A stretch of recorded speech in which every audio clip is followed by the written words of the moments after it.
we have not yet made a final choice of political party.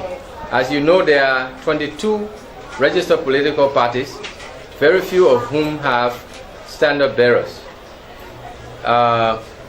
So we have not deemed it wise or necessary to form another one with the multiplicity of parties, but rather to investigate the platforms, the backgrounds of the formers, the philosophies, the character of the different people in those parties.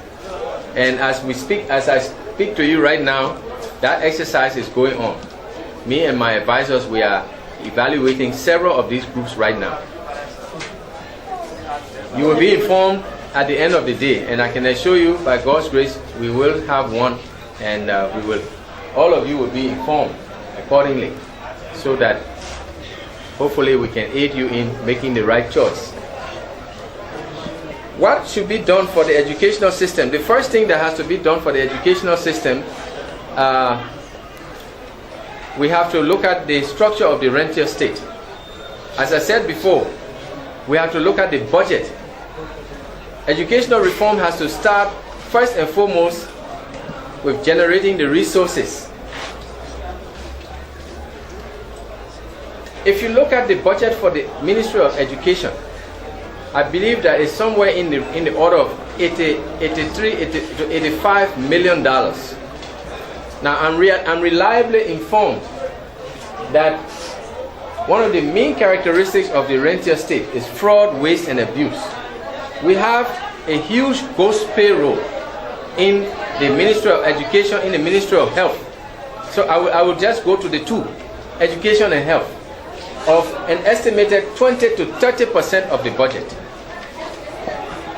If that statistic is true, then you can see from the very beginning that if we take, let's say, if conservatively we say 20% of the budget of the Ministry of Education is ghost payroll, then we are talking about $16 million per year. If we take $16 million over 5 years, what are we talking about? We are talking about generating cost savings of $80 million, in addition to other things that are in the budget. So budget reform that reduces the ghost payroll, that first and foremost, outsource the biometric. You know, those things have been delayed because there is a whole cabal, there's a whole institution around the spoils of the system. There's a whole vested interest that is not concerned about eliminating that ghost payroll and making sure that only one check for one individual. And it is driven by fear of the unknown. Because the salary, in my view, is not the only thing that a teacher should benefit from. I believe that we can restructure the budget. We can shift the budget from 85% development, recurrent, to minimum 60% recurrent, 40% development. And in so doing, we can come up with non-salary compensation for teachers that has a stimulative effect on the overall economy. What do I mean by that? We can provide teacher housing. We can do a biometric payroll. We can bring a foreign company and pay them. Say you eliminate the ghost, and we get one ID card with your eyeball picture and link to the bank system. And any bank that is found in violation, you are out of Liberia. You will lose your banking license if you connive to defraud the government and the citizens of this country. And when we have accomplished that, a 20% saving in the government of Liberia budget across the board, if we assume that payroll fraud is that pervasive. But coming back to your question for educational system, non-salary compensation that is tied to development-oriented actions. In housing, for example, those teacher housing can be a part of the 60,000 homes that I talked about as a compensation. increasing salaries, giving teachers the opportunity to buy homes in different parts of the country, and at the same time using the stimulation of that housing program to redraw the urban map of the different parts of the country, whether Ganta, whether Banga, whether Fishtown, River G, whether Barclayville, and so forth. We can do that for the teachers, we can do that for nurses, we can do that for doctors, we can do that for different levels, for immigration, for judges, and for private citizens who hail from these areas, even from citizens in diaspora that we want to encourage to come back to beef up the system. So, from the cost savings, we can make it possible for teaching to be a more rewarding, what do you call it, occupation. From those savings, from those budget savings, we can take some of those savings and invest in libraries, in science labs. We can have enough money to subsidize education for the poor, because it's going to be expensive.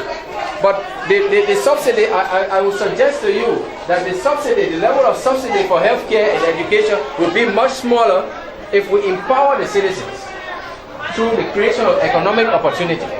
The two go hand in hand. Budget reform and economic empowerment, so that people can put their hand in the pocket. If we can move citizens, if we can move hundreds of thousands of citizens from a situation of 50 cents a day, $1 a day, to $10 a day, $50 US a day, $80 US a day, believe me, we will have the means, we have a better chance of providing well-equipped schools.